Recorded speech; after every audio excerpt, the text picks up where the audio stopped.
കേരള ഹൈക്കോടതി chief justice ആരാണ് ഇപ്പോഴത്തെ കേരള ഹൈക്കോടതി ചീഫ് ജസ്റ്റിസ്? നിതിൻ മധുക്കർ ജാംദാർ. നിതിൻ മധുക്കർ ജാംദാർ ആണ് ഇപ്പോഴത്തെ കേരള ഹൈക്കോടതി chief justice. Kerala governor. Kerala governor ആരാണ്? രാജേന്ദ്ര അർലേക്കർ. രാജേന്ദ്ര അർലേക്കർ. 2024 G20 ഉച്ചകോടി നടന്ന രാജ്യം ഏത്? ഏതാണ് G20 ഉച്ചകോടി 2024 നടന്നത്? ബ്രസീലിൽ വെച്ചായിരുന്നു. ഇനി 2025 G20 ഉച്ചകോടി എവിടെയാണ് നടക്കാൻ പോകുന്നത്? South Africa. സൗത്ത് ആഫ്രിക്കയിൽ വെച്ചായിരിക്കും. South Africa. 2025 G20 നടക്കുന്നത് സൗത്ത് ആഫ്രിക്കയിൽ വെച്ചും 2024 G20 ഉച്ചകോടി നടന്ന രാജ്യം ഏതാണ്? ബ്രസീലാണ്. 2024 ഓടക്കുഴൽ പുരസ്കാരം നേടിയത്? 2024 ഓടക്കുഴൽ പുരസ്കാരം നേടിയത് കെ അരവിന്ദാക്ഷനാണ്. അദ്ദേഹത്തിൻ്റെ ഗോപ എന്ന കൃതിക്കാണ് ഓടക്കുഴൽ അവാർഡ് ലഭിച്ചത്. 2023 PN ഗോപികൃഷ്ണനാണ് ഓടക്കുഴൽ അവാർഡ് ലഭിച്ചത്. അദ്ദേഹത്തിൻ്റെ കവിത മാംസഭോജിയാണ് എന്ന കൃതിക്കാണ് ഓടക്കുഴൽ അവാർഡ് ലഭിച്ചത്. 2022 അംബികാസുധൻ മങ്ങാട് പ്രാണവായു എന്ന കൃതിക്ക് ഓടക്കുഴൽ പുരസ്കാരം ലഭിച്ചു. 2021 സാറ ജോസഫിൻ്റെ ബുദ്ധിനിക്കുമാണ് ഓടക്കുഴൽ പുരസ്കാരം ലഭിച്ചത്. അപ്പോൾ ഓർത്തു വയ്ക്കുക, 2024 പുരസ്കാരം നൽകുന്നത് 2025 2025 ഫെബ്രുവരി 2 ഓടക്കുഴൽ പുരസ്കാരം. 2024 കൊടുക്കുന്നത് അവാർഡ് ജേതാവ് ആരാണ്? കെ അരവിന്ദാക്ഷനാണ്. അദ്ദേഹത്തിൻ്റെ കൃതി ഏതാണ്? ഗോപ എന്ന കൃതിക്കാണ് ലഭിച്ചിരിക്കുന്നത്. 50ാമത്തെ സുപ്രീം കോടതി ചീഫ് ജസ്റ്റിസ് 50ാമത്തെയാണ് ചോദിച്ചിരിക്കുന്നത്. ചോദ്യം ശ്രദ്ധിക്കണം. 50ാമത്തെ സുപ്രീം കോടതി ചീഫ് ജസ്റ്റിസ് ആരാണ്? ധനഞ്ജയ വൈ ചന്ദ്രചൂഡാണ്. ഇപ്പോഴത്തെ സുപ്രീം കോടതി ചീഫ് ജസ്റ്റിസ് ആരാണ്? സഞ്ജയ് ഖന്ന. 51ാമത്തെ സുപ്രീം കോടതി ചീഫ് ജസ്റ്റിസ് ആരാണ്? സഞ്ജീവ് ഖന്നയാണ്.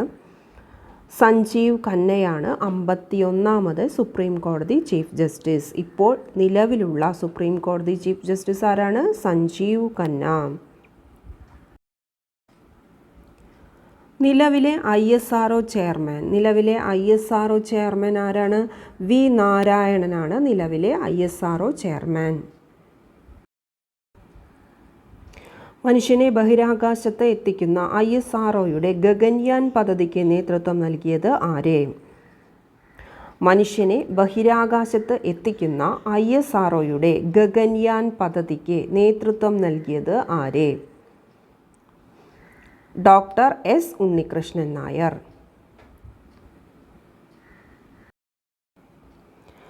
മാനസിക രോഗ വിമുക്തരായവരുടെ പുനരധിവാസത്തിനുള്ള സർക്കാരിൻ്റെ പുനരധിവാസ പദ്ധതിയുടെ പേര്? മാനസിക രോഗ വിമുക്തരായവരുടെ പുനരധിവാസത്തിനുള്ള സർക്കാരിൻ്റെ പുനരധിവാസ പദ്ധതിയുടെ പേര്? സ്നേഹക്കൂട്. ഇന്ത്യ ദേശീയ ബഹിരാകാശ ദിനമായി ആചരിക്കാൻ തീരുമാനിച്ച ദിവസം ഏത്? ഇന്ത്യ ദേശീയ ബഹിരാകാശ ദിനമായി ആചരിക്കാൻ തീരുമാനിച്ച ദിവസം ഏത്? ആഗസ്റ്റ് 23.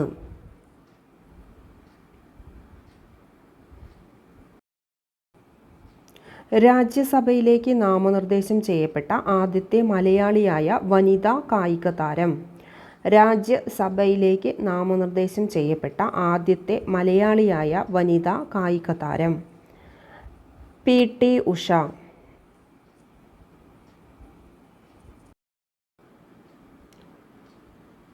റിസർവ് ബാങ്ക് ഓഫ് ഇന്ത്യയുടെ ഇപ്പോഴത്തെ ഗവർണർ?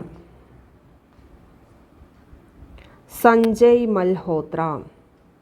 റിസർവ് ബാങ്ക് ഓഫ് ഇന്ത്യയുടെ ഇപ്പോഴത്തെ ഗവർണറാണ് സഞ്ജയ് മൽഹോത്ര. അദ്ദേഹം 26ാമത്തെ ഗവർണറാണ്. 26ാമത്തെ ഗവർണറാണ് സഞ്ജയ് മൽഹോത്ര. 25ാമത്തെ ഗവർണർ ആരായിരുന്നു? ശക്തി കാന്തദാസ് ആണ് 25ാമത്തെ ഗവർണർ ആയിരുന്നത്. ശക്തി കാന്തദാസ്. ഇപ്പോഴത്തെ നിലവിലെ റിസർവ് ബാങ്ക് ഓഫ് ഇന്ത്യയുടെ ഗവർണർ ആരാണ്? സഞ്ജയ് മൽഹോത്ര. ഏതു സംസ്ഥാനത്തിലാണ് ഇന്ത്യയിലെ ആദ്യത്തെ ലിക്വിഡ് മിറർ ടെലസ്കോപ്പ് സ്ഥാപിച്ചിട്ടുള്ളത്? ഏത് സംസ്ഥാനത്തിലാണ് ഇന്ത്യയിലെ ആദ്യത്തെ ലിക്വിഡ് മിറർ ടെലസ്കോപ്പ് സ്ഥാപിച്ചിട്ടുള്ളത്? ഉത്തരാഖണ്ഡ്. 2024 വേൾഡ് ഹാപ്പിനെസ് റിപ്പോർട്ട് പ്രകാരം ലോകത്തിലെ ഏറ്റവും കൂടുതൽ സന്തോഷമുള്ള രാജ്യം? 2024 വേൾഡ് ഹാപ്പിനെസ് റിപ്പോർട്ട് പ്രകാരം ലോകത്തിലെ ഏറ്റവും കൂടുതൽ സന്തോഷമുള്ള രാജ്യം ഏതാണ്? ഫിൻലാൻഡാണ്. ഫിൻലാൻഡാണ് ഏറ്റവും കൂടുതൽ സന്തോഷമുള്ള രാജ്യം. അടുത്ത 5 വർഷത്തിനുള്ളിൽ കേരളത്തിലെ എല്ലാ ഭൂരഹിത ഭവനരഹിതർക്കും സുരക്ഷിതവും മാന്യവുമായ പാർപ്പിട സംവിധാനം ഒരുക്കി നൽകുക എന്നതാണ് ഡാഷിൻ്റെ ലക്ഷ്യം. അടുത്ത 5 വർഷത്തിനുള്ളിൽ കേരളത്തിലെ എല്ലാ ഭൂരഹിത ഭവനരഹിതർക്കും സുരക്ഷിതവും മാന്യവുമായ പാർപ്പിട സംവിധാനം ഒരുക്കി നൽകുക എന്നതാണ് ഡാഷിൻ്റെ ലക്ഷ്യം. എന്തിൻ്റെ ലക്ഷ്യമാണ്? ലൈഫ് മിഷൻ്റെ ലക്ഷ്യം. 2024 തണ്ണീർത്തട ദിനത്തിൻ്റെ പ്രമേയം കണ്ടെത്തുക. 2024 തണ്ണീർത്തട ദിനത്തിൻ്റെ പ്രമേയം കണ്ടെത്തുക. എന്താണ് 2024 തണ്ണീർത്തട പ്രമേയം? തണ്ണീർത്തടവും മനുഷ്യക്ഷേമവും. തണ്ണീർത്തടവും മനുഷ്യക്ഷേമവും. ഇനി 2025 പ്രമേയം എന്താണ്? നമ്മുടെ പൊതുഭാവിക്കായി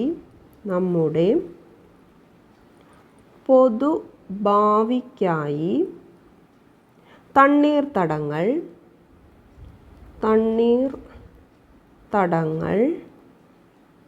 സംരക്ഷിക്കൽ. നമ്മുടെ പൊതുഭാവിക്കായി തണ്ണീർത്തടങ്ങൾ സംരക്ഷിക്കൽ എന്നതാണ് 2025 തണ്ണീർത്തട ദിനത്തിൻ്റെ പ്രമേയം. 2024 എന്തായിരുന്നു? തണ്ണീർത്തടവും മനുഷ്യക്ഷേമവുമായിരുന്നു. 2025 നോക്കാം.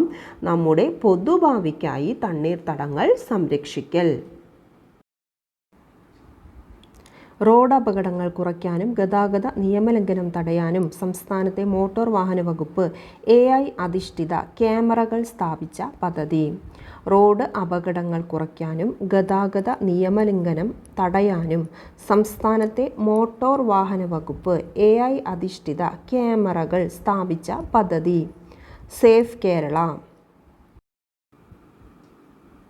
2024 COP29 ഉച്ചകോടി നടന്നതെവിടെ? 2024 COP29 ഉച്ചകോടി നടന്നതെവിടെ?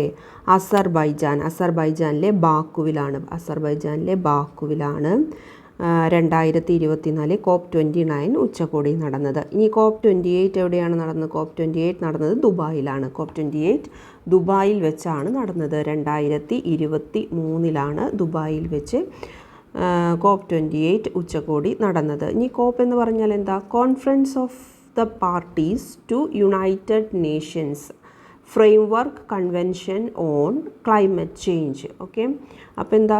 കോൺഫറൻസ് ഓഫ് പാർട്ടീസ് ആണ് COPയുടെ full form. Conference of parties to united nations framework convention on climate change എന്നാണ് COP29 ഫുൾ ഫോമായിട്ട് വരുന്നത്. സർക്കാർ സംരംഭത്തിന് കീഴിൽ സ്വത്തുക്കളുടെ ജിയോ ടാഗിംഗ് പൂർത്തിയാക്കിയ ആദ്യത്തെ സംസ്ഥാനം എന്ന പദവി അടുത്തിടെ നേടിയ ഇന്ത്യൻ സംസ്ഥാനം ഏതാണ്? സർക്കാർ സംരംഭത്തിന് കീഴിൽ സ്വത്തുക്കളുടെ ജിയോ ടാഗിംഗ് പൂർത്തിയാക്കിയ ആദ്യത്തെ സംസ്ഥാനം എന്ന പദവി അടുത്തിടെ നേടിയ ഇന്ത്യൻ സംസ്ഥാനം ഏതാണ്? കർണാടക. നീതി ആയോഗിൻ്റെ ഇപ്പോഴത്തെ വൈസ് ചെയർപേഴ്സൺ. നീതി ആയോഗിൻ്റെ ഇപ്പോഴത്തെ വൈസ് ചെയർപേഴ്സൺ ആരാണ്? സുമൻ ബേരി. സുമൻ ബേരിയാണ് ഇപ്പോഴത്തെ വൈസ് ചെയർപേഴ്സൺ. ആരാണ് CEO? നീതി ആയോഗിൻ്റെ ഇപ്പോഴത്തെ CEO ആരാണ്? BVR സുബ്രഹ്മണ്യം. സുബ്രഹ്മണ്യമാണ് ഇപ്പോഴത്തെ CEO. BVR സുബ്രഹ്മണ്യം. ഡിജിറ്റൽ സാക്ഷരതയും ഡിജിറ്റൽ അടിസ്ഥാന വികസനവും വർദ്ധിപ്പിക്കുന്നതിന് ഇന്ത്യ ഗവൺമെൻറ് തുടങ്ങിയ പുതിയ പദ്ധതിയുടെ പേര് എന്താണ്? ഡിജിറ്റൽ സാക്ഷരതയും ഡിജിറ്റൽ അടിസ്ഥാന വികസനവും വർദ്ധിപ്പിക്കുന്നതിന് ഇന്ത്യ ഗവൺമെൻറ് തുടങ്ങിയ പുതിയ പദ്ധതിയുടെ പേര് എന്ത്? Digital India. ഇന്ത്യൻ ഭരണഘടനയുടെ അനുച്ഛേദം 21A എന്തിനുള്ള അവകാശമാണ് ഉറപ്പു നൽകുന്നത്? ഇന്ത്യൻ ഭരണഘടനയുടെ അനുച്ഛേദം 21A എന്തിനുള്ള അവകാശമാണ് ഉറപ്പു നൽകുന്നത്? എന്തിനുള്ള അവകാശമാണ്? വിദ്യാഭ്യാസത്തിനുള്ള അവകാശമാണ് ഉറപ്പു നൽകുന്നത്. 6 വയസ്സ് മുതൽ 14 വയസ്സുവരെയുള്ള കുട്ടികൾക്ക് സൗജന്യവും നിർബന്ധിതവുമായ വിദ്യാഭ്യാസം നൽകേണ്ടത് സ്റ്റേറ്റിൻ്റെ കടമയും കുട്ടികളുടെ മൗലിക അവകാശവുമായി മാറി. ഏത് ഭേദഗതിയാണ്? 86-ാം ഭേദഗതി. 2002 നിലവിൽ വന്ന 86-ാം ഭേദഗതി മൂലം അനുച്ഛേദം 21A ഭരണഘടനയിൽ കൂട്ടിച്ചേർത്തു.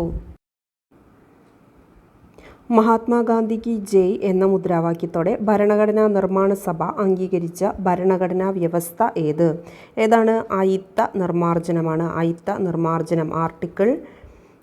ആർട്ടിക്കിൾ എത്രയാണ്? ആർട്ടിക്കിൾ 17 മഹാത്മജിക്ക് ജയ് എന്ന മുദ്രാവാക്യത്തോടെ ഭരണഘടനാ നിർമ്മാണ സഭ അംഗീകരിച്ച ഭരണഘടനാ വ്യവസ്ഥയാണ് ആർട്ടിക്കിൾ. അനുച്ഛേദം ഏതാണ്? ആർട്ടിക്കിൾ 17 അയിത്ത നിർമ്മാർജ്ജനത്തെ പറ്റിയുള്ള ആർട്ടിക്കിളാണ്.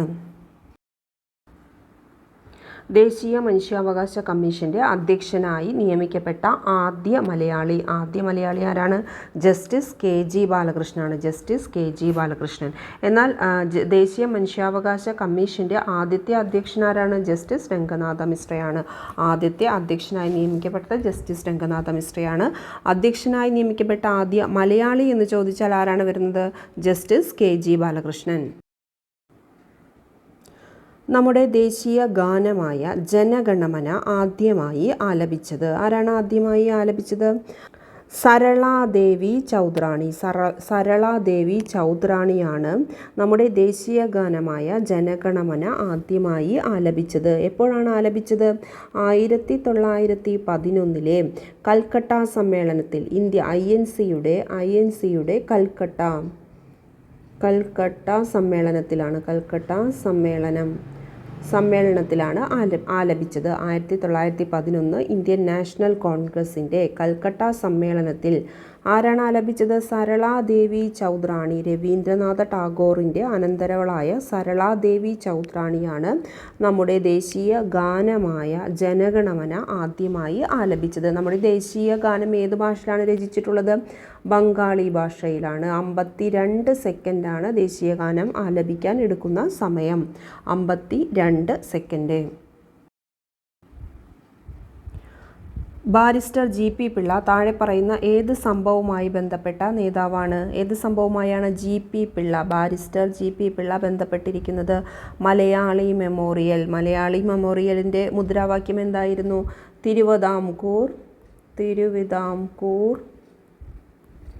തിരുവിതാംകൂർക്കാർക്ക്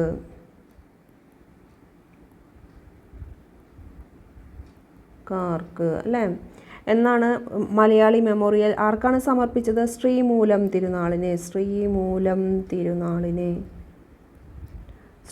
തിരുനാളിനാണ്. എന്നാണ് സമർപ്പിച്ചത്? 1891 മലയാളി മെമ്മോറിയൽ ശ്രീമൂലം തിരുനാളിന് സമർപ്പിച്ചത്. ബാരിസ്റ്റർ GP പിള്ളയാണ് ഈ മുദ്രാവാക്യത്തിൻ്റെ ഉപജ്ഞാതാവ്.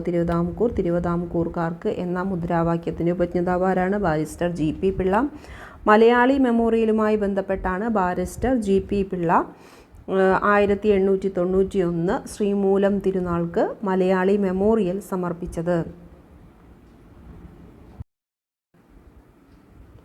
കേരളത്തിൽ ബ്രഹ്മസമാജം പ്രചരിപ്പിച്ചത്. കേരളത്തിൽ ബ്രഹ്മസമാജം പ്രചരിപ്പിച്ചത് രാജാറാം മോഹൻ റോയിയുടെ ബ്രഹ്മസമാജം പ്രചരിപ്പിച്ചത് ആരാണ്? അയ്യത്താൻ ഗോപാലൻ. അയ്യത്താൻ ഗോപാലനാണ് കേരളത്തിൽ ബ്രഹ്മസമാജം പ്രചരിപ്പിച്ചത് അല്ലേ. അദ്ദേഹത്തിൻ്റെ മറ്റു പേരുകൾ എന്താണ്? ദർസാർ സാഹിബ്, ദർസാർ സാഹിബ്, റാവു സാഹിബ് എന്നിവയാണ് അയ്യത്താൻ ഗോപാലൻ്റെ മറ്റ് പേരുകൾ. അദ്ദേഹം അറിയപ്പെടുന്ന മറ്റു പേരുകളാണ് ഇതെല്ലാം. ബ്രഹ്മസമാജം കേരളത്തിൽ പ്രചരിപ്പിച്ചതാരാണ്? അയ്യത്താൻ ഗോപാലൻ. ഗാന്ധിയും അരാജകത്വവും എന്ന ഗ്രന്ഥം എഴുതിയത് ആരാണ് എഴുതിയത്? ചേറ്റൂർ ശങ്കരൻ നായരാണ് ഗാന്ധിയും അരാജകത്വവും എന്ന ഗ്രന്ഥം എഴുതിയത്. ഒറ്റപ്പാലത്ത് വച്ച് നടന്ന ആദ്യ അഖില കേരള പ്രവിശ്യ സമ്മേളനത്തിൻ്റെ അധ്യക്ഷൻ. ഒറ്റപ്പാലത്ത് വച്ച് നടന്ന ആദ്യ അഖില കേരള പ്രവിശ്യ സമ്മേളനത്തിൻ്റെ അധ്യക്ഷനാരാണ്? ടി പ്രകാശമാണ്. ടി പ്രകാശം. ഇലക്ട്രിസിറ്റി പ്രക്ഷോഭം നടന്നത് എവിടെയാണ് ഇലക്ട്രിസിറ്റി പ്രക്ഷോഭം നടന്നത്? തൃശ്ശൂരിലാണ്. 1936 ഇലക്ട്രിസിറ്റി പ്രക്ഷോഭം നടന്നത്. എന്തിനെ തുടർന്നാണ് ഇലക്ട്രിസിറ്റി പ്രക്ഷോഭം ഉണ്ടായത്? അതായത് സ്വകാര്യ കമ്പനിക്ക് വൈദ്യുതി വിതരണത്തിനുള്ള അവകാശം നൽകിയതിനെ തുടർന്ന് ഷൺമുഖം ചെട്ടി ദിവാൻ, തൃശ്ശൂരിലെ ദിവാനായ ഷൺമുഖം ചെട്ടിക്കെതിരെയാണ് ഇലക്ട്രിസിറ്റി പ്രക്ഷോഭം നടന്നത് അല്ലേ. 1936 തൃശ്ശൂരിൽ വെച്ചായിരുന്നു ഇലക്ട്രിസിറ്റി പ്രക്ഷോഭം. ക്രിസ്ത്യാനികൾ പങ്കെടുത്ത സമരം എന്നും ഇത് അറിയപ്പെടുന്നു. ക്രിസ്ത്യാനികൾ പങ്കെടുത്ത സമരം എന്നും ഇത് അറിയപ്പെടുന്നുണ്ട്. ഋതുമതി എന്ന നാടകത്തിൻ്റെ രചയിതാവ്. ഋതുമതി എന്ന നാടകത്തിൻ്റെ രചയിതാവ് ആരാണ്? പ്രേംജിയാണ്. Premji. M P Bhattathiripad. M P Bhattathiripad. M P Bhattathiripad അറിയപ്പെടുന്നത് എന്താണ്? പ്രേംജി എന്ന പേരിലാണ് അദ്ദേഹം അറിയപ്പെടുന്നത്. ഋതുമതി എന്ന നാടകത്തിൻ്റെ രചയിതാവ് ആരാണ്? പ്രേംജിയാണ്. ടി ഭട്ടതിരിപ്പാടിൻ്റെ പ്രസിദ്ധമായ നാടകം ഏതാണ്? അടുക്കളയിൽ നിന്ന് അരങ്ങത്തേക്ക്. അടുക്കളയിൽ നിന്ന് അരങ്ങത്തേക്ക് അല്ലേ. അദ്ദേഹത്തിൻ്റെ പ്രസിദ്ധമായ നാടകമാണ് അടുക്കളയിൽ നിന്ന് അരങ്ങത്തേക്ക്. ഋതുമതി എന്ന നാടകത്തിൻ്റെ രചയിതാവ് എം പി ഭട്ടതിരിപ്പാടാണ്. അദ്ദേഹത്തിൻ്റെ തൂലികാനാമമാണ് പ്രേംജി.